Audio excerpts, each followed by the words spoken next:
Welcome back, everybody. Take a break with Stephen Shamus. Good to see you, my friend. How's it going today? Great. Fantastic. Always a good day when I get to see your face. Oh, thank you. Thank you. You got Batman? You got Batman on your shirt today? Yeah, today's a throwback Batman shirt. Who's the artist on that? George Perez? Might be Perez. I'm thinking maybe it's a Perro era. So it might be Jim Aparo. Might be. Maybe. Might be Perro.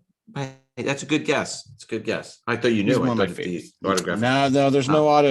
It's a vintage shirt. It's an older shirt. So got it. Yeah. All right, cool. All right, Alex, what do we got tonight? Some fun stuff as always. We're gonna do some little old, a little new. We're gonna talk Radiant Black image book, interesting image book. We're gonna talk about one of my favorite movies of all time, Toxic Avenger. We're gonna talk about one of my favorite comics of all time, Paper Girls. Wow. So we got a lot of your favorites today, huh? It's great. I have Radiant Black's getting up there. So I did a good job in great picks today. Good. All right, what are we gonna start out with, Alex? Let's jump right into Radiant Black. So Radiant Black, these books have been going crazy. There's a lot of different variations out there to pay attention to. A lot of very, very limited editions out there. Walk us through Radiant Black. Who's the publisher? What's the book about? Who's the writer? What's the story? Why is it so popular right now? Yeah, Radiant Black's an image book. It's written by Kyle Higgins. Kyle Higgins has done a lot of books, and he writes a lot of books currently. When you look at the solicit for Radiant Black, number one, they said it's like Power Rangers, which Kyle Higgins wrote, and Invincible together. I think of it more like a Darkhawk type deal. It's a guy who finds a suit and becomes a superhero. The people that own the suit don't want him to have it and try to come take it away, and then it's the adventures from there on out. Very interesting story. It has a lot of background of other kinds of things like you said, like Invincible or Power Rangers, Darkhawk. But it's good. It's good. It's a good series. It's bringing a lot of people are seeing it that don't usually come into comic shops, I've noticed. So it's definitely bringing in new readers. But yeah, it's flying. What's the story about? It's about a guy who he finds a suit and becomes a superhero. So, like I said before, like Darkhawk, it is very much like that, where, he grabs a suit and fights aliens. Okay, so that's it. Just a fight suits. Yeah. Okay. Yeah. I mean, obviously it gets a little deeper. The aliens want their suit back, and then it's Hi, but we're only on issue 6 now. What's the driving force of these price increases? Maybe it's a little bit of speculation on it getting picked up for something. I mean, it's got so many, the character, the story is such an original idea, but it's also rooted in other things that, it'd be very easy to make this into an animated show. It'd be very easy to make this into a Netflix show. We're only on issue 6, so we really don't. I mean, that's just enough for the first trade paperback, which isn't out yet. So it's still pretty new. Guys, so we're going to talk about issue number 1, which came out February of this year. Yeah. There's a lot of different variations and versions. Some of them are really, really tough to find, really hard. And if this book does start to move, Alex, you're going to start to see massive price increases based on these short runs. Yes. So Radiant Black number 1, it's got a Michael Cho cover, 100 blue label, 8 gold label, 9/8. That's about $150 book. The Michael Cho cover is very cool. As you said, it's Kyle Higgins' story with Marcelo Costa art. Then you have the Eduardo Ferragato and Marcelo Costa variant cover B, which there are 60 blue label, 0 gold label, 9/8. That's only about a $60 9.8 book. Right. Then there's a blank sketch cover variant C. 9 blue label, 0 gold label, 9/8. That's about a $50 9/8 book, again, because it's blank. Then you get into the Marcelo Costa 1 in 10 variant cover D, 63 blue label, 3 gold label, 9.8. That's a $60 book in 9/8. Then you get into some of the more expensive ones. Right. David Finch 1 in 25 variant cover E, 57 blue label, 3 gold label, 9.8. That's about $150. Then there's the Goni Montez helmet, which almost looks like a Power Ranger helmet.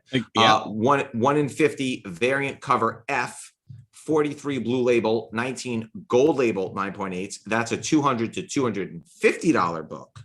Not cheap. Okay. Then you start to get into these comic shop variants. Yep. Marcelo Costa Coliseum of Comics edition, 0 blue label, 2 gold label 9.8s. I can't find any raw or graded. Yeah. So I don't know what the print run was on that, Alex, but you can't find that book anywhere. It's a big Florida store.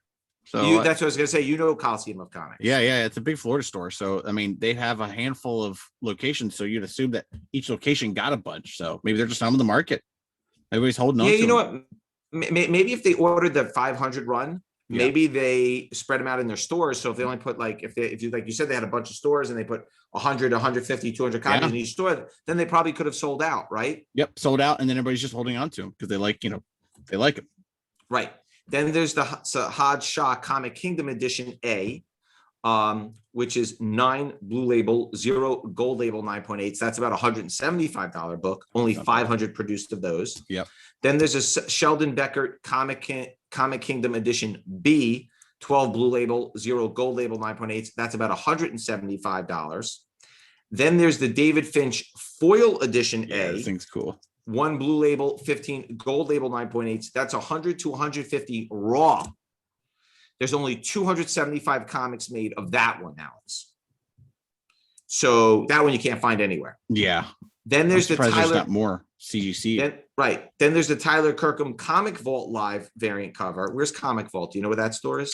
Comic Vault, I believe that is in the Midwest, or maybe. Okay.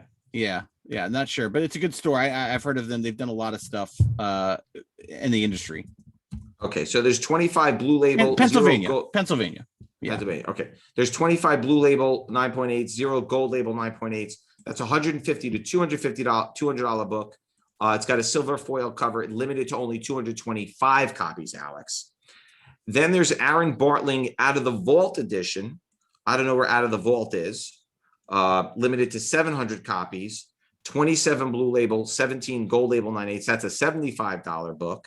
And then there's the Aaron Bartling Out of the Vault Virgin Edition, 26 blue label, 13 gold label. That's about a $40 raw book, limited to 300 copies. You know where Out of the Vault is? Did you ever online retailer? Online retailer. Yep. Okay. Then you have the Marcelo Costa Stadium Comics Edition, 7 blue label, 0 gold label 9.8. That's a $375 book, limited to 500. Where's Stadium Comics, Alex? That's the Canada store. Canada store. Oh, that's why they're so expensive. You can't get it right. Yep. Then there's the Herrera L. Grimlock Things from Another World edition, limited to 500. TFAO. 2 blue label, 0 gold label 9.8. That's a $50 to $60 raw book. Then you have the second print, Carlos Dattoli cover, came out in March. 3 blue label, 0 gold label 9.8. That's a $15 to $20 book. Then there's the third print, Geraldo Borges and Marcela Costa cover, called the blue cover. Came out in May. 1 blue label, 0 gold label 9.8. That's about a $15 book. And then they did a third print 1 in 10 variant edition, which you're starting to see. It's got a gray cover instead of a blue cover. May of 2021, double zeros on the print run on the CGCs, and that's a $25 raw book, Alex. These, I was thinking as we were going through these, CGC is a little backed up. They have had a lot of submissions. I wonder if in about 3 or 4 months, when everybody gets their books back and the submission portals caught up, if these numbers don't go up with how many blues are out there, how many 9.8s. Yeah, it certainly happened with PSA. They were a million cards behind. CGC is about 6 months behind. Yeah, and this is February, so we're at that time. And CGC is prioritizing those in-house signings, so you are getting those books back rather quickly. Yeah. So those keep sort of stacking up, like we did Lizzie Olsen, then we did Paul Bettany, and those are starting to stack up on each other. So absolutely. All right, what do we got next, Alex? Let's talk Toxic Avenger. Until he had a horrifying accident and fell into a vat of nuclear waste, transforming little Melvin into a hideously deformed creature of superhuman size and strength. Melvin became the Toxic Avenger.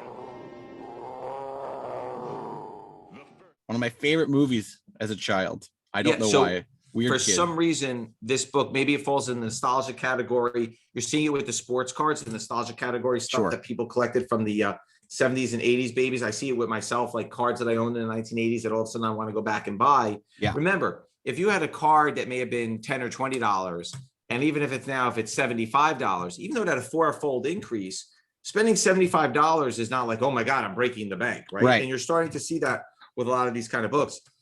So based on the trauma movie character, it's a Doug Mensch story, Rod Ramos and Val Meoric art. Toxic Avenger #1 came out in April of 1991. Why is that book shooting up? Or why are you seeing the price increase? What's going on with that title, Alex? Well, I believe Lionsgate is going to be producing another movie, a remake. I'm sure it's either going to be like over the top serious. You know, the trauma movies are cult classic movies. They're funny. They've got stupid gore. Like when you see it, you're like, oh yeah. And Toxic Avenger, you know, when it came out in I believe 84, the movie, and then there was sequels. There was a cartoon. Sequel, yeah. I'm looking at it.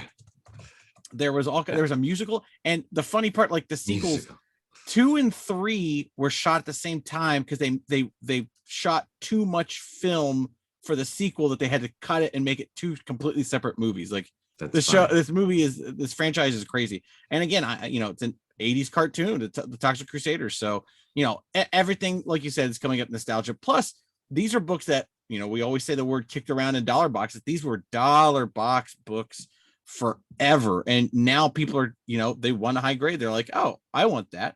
You know, it's like the VHS grading thing all over again. Why are people buying these? Because it's nostalgia. They remember the stuff. They don't need to see Star Wars on VHS. They have Disney Plus for that. By the way, I will tell you, there is a novelty to seeing those VHS graded. I see them post every day. Yeah. And they'll post like Back to the Future, or they'll post like Nightmare on Elm Street, or they'll post. And I'm like, that is pretty cool. Like, you know, Sylvester Stallone, Rambo. A buddy of mine gave me some stuff to like sell for him. And one of them was a sealed, like collector's edition episode 1 VHS set. So the tape inside is completely mint. No one's ever touched it. I'm like, I kind of want to send it in and get it graded and just have it encapsulated and like on my bookshelf. It's neat.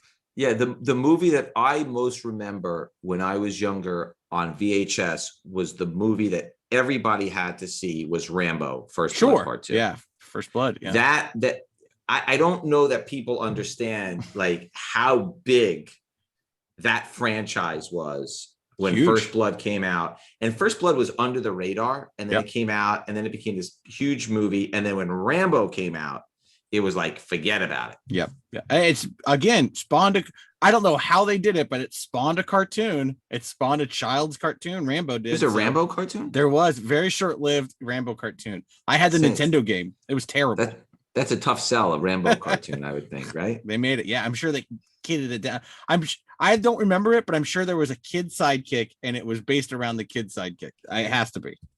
All right, so Alex, Toxic Avenger #1, April 1991, 58 blue label 9.8s, 9 gold label 9.8s.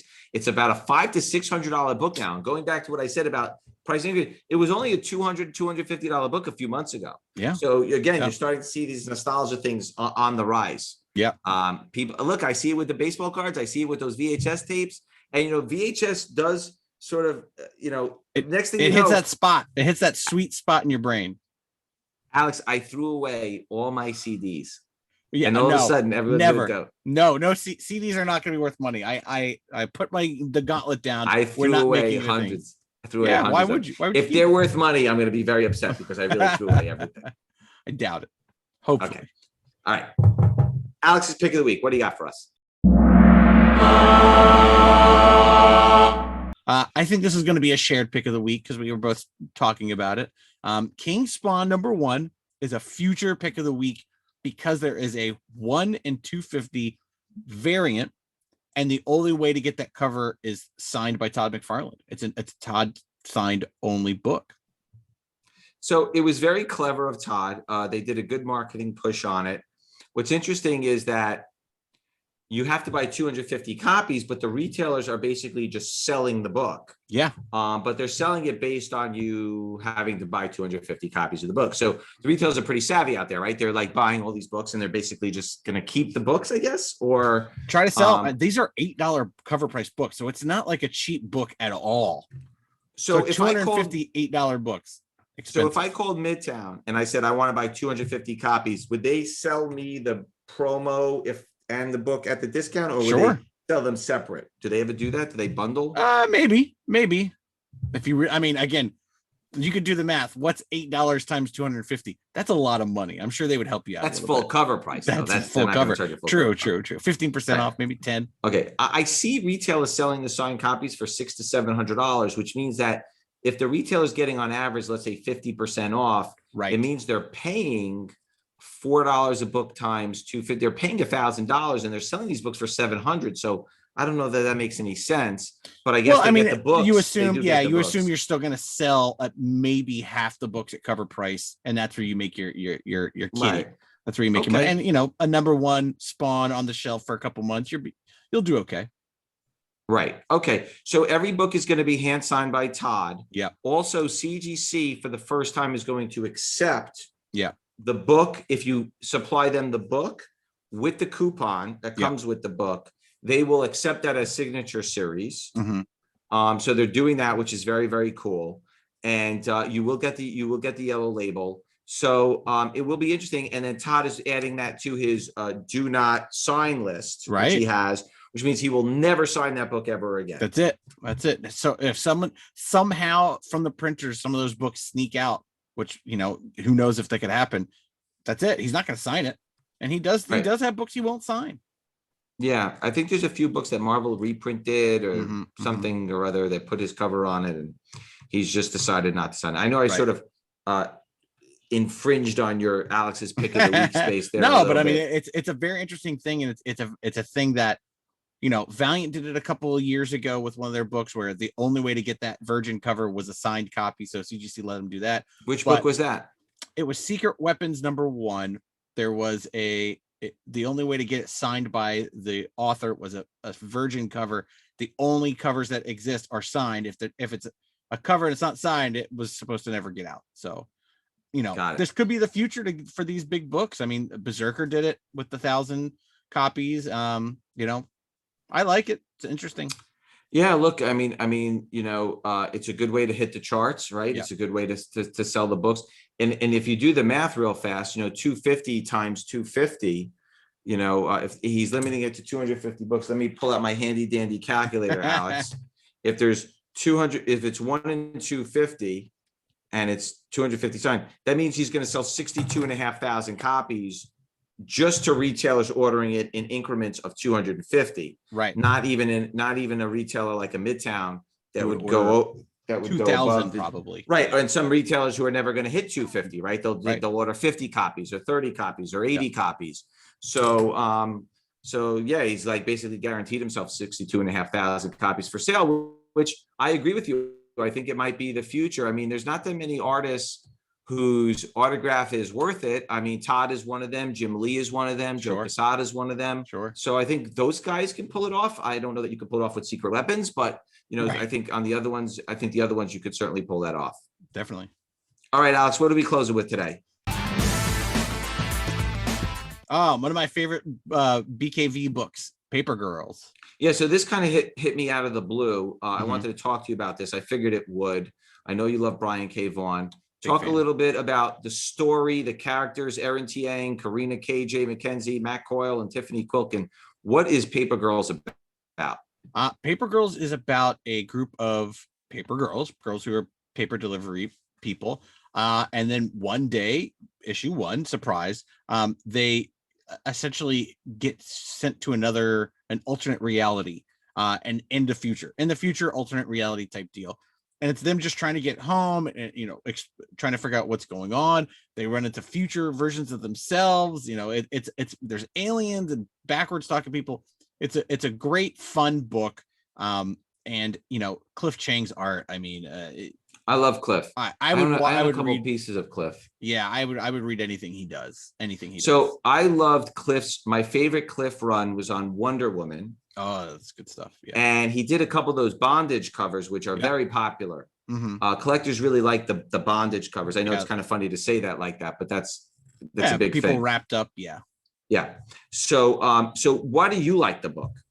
Again, it's just the way Brian K. Vaughan writes his characters. And I think this is the reason why Saga is such a popular book. It's just the characters are very relatable, and you can definitely tell, in different scenarios, it's not the same vanilla type characters. Everybody is different. Everybody reacts differently. And it's just solid writing. It flows. Every book, all of his books flow. They have a beginning, they have a middle, they have an end. It's over. Other than Saga, we're still waiting for the second half of that to kick off. But Why the Last Man, Ex Machina, all these books have come in and come out, and they're perennials. Everybody, every store you walk in, someone will hand sell you Why the Last Man or Saga or Paper Girls. And then I think he posted on some kind of newsletter that it was like a writer's room for Paper Girls. So the movie and or TV show is fastly approaching. Is on the way, right. Yeah, and that's why I think you're seeing the pricing. So Paper Girls #1, October of 2015. First appearance of all the characters I listed for you before. It's got a wraparound cover, Cliff Chang cover and art. 1,321 Blue Label 9/8, Alex. 275 Gold Label 9/8, and that book is 200 to 275 and rising rapidly. Yeah. So that is a big hot book. Like you said, if it gets announced for anything else, 1,321 Blue Labels means that people have been sending that in furiously, believing that there's going to be something happening with that. Yeah, and the closer you get to any kind of trailer or poster, that's it. The book's just going to go up. Yeah, way up. Yeah. All right, Alex, I think that does it for the week. We appreciate everybody tuning in. If you have any questions or comments, please leave it in the field there. We enjoyed this time with you again this week, and we will see everybody next week. Same bad channel. Same. Now you screwed me up. You I said something. You said something in the middle of my thing. Okay. We will see everybody next week. Same bad time. Same bad channel. Bye, guys.